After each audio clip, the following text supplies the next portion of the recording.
It's the next day, and you see I have some shade cloth already up, and the sprinkler is running in the back off the timer. I've already soaked these rows for 20 minutes this morning, and you can see the ground is pretty wet. I'm satisfied with how wet it is. I don't see any dry spots anywhere. Alright, that just turned off. And of course the sprinklers are running in the night as well, so when I came out here first thing in the morning, it was actually wet before I even turned on the misters for the rows. So that's a good thing.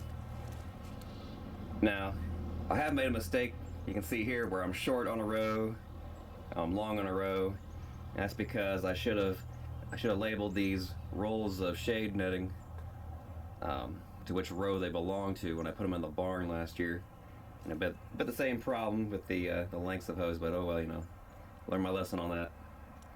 And I've used the longer lengths that would have been on these rows for the outside perimeter of the garden, which I should have used the shorter lengths for that, and then kept the longer lengths for the inside. But oh well, hindsight's 20/20. But I'm sure everything will work out. I still have more shade cloth over here, or shade netting. You can call it shade cloth or shade netting.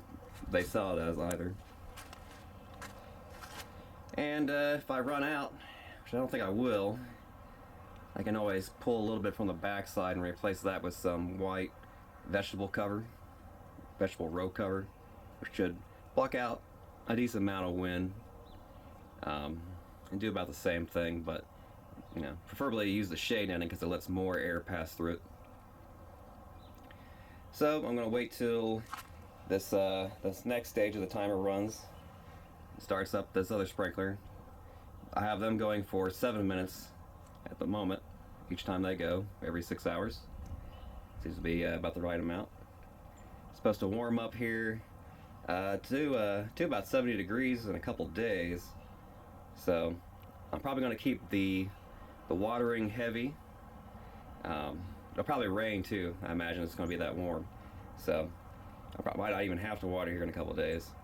According to Morel King, what I want to do is get these beds nice and soaked for a few days, 3 or 4 days, and then once they're thoroughly soaked through, then just make sure the top stays wet. You don't really have to soak it through.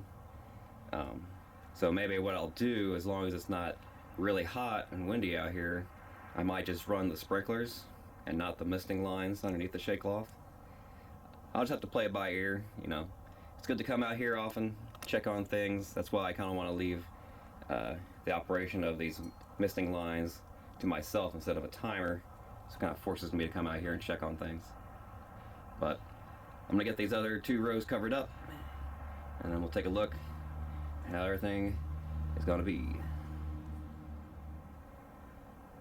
The rows are now all covered with the shade netting, even though I had to cut a few small pieces here and there, but no problem.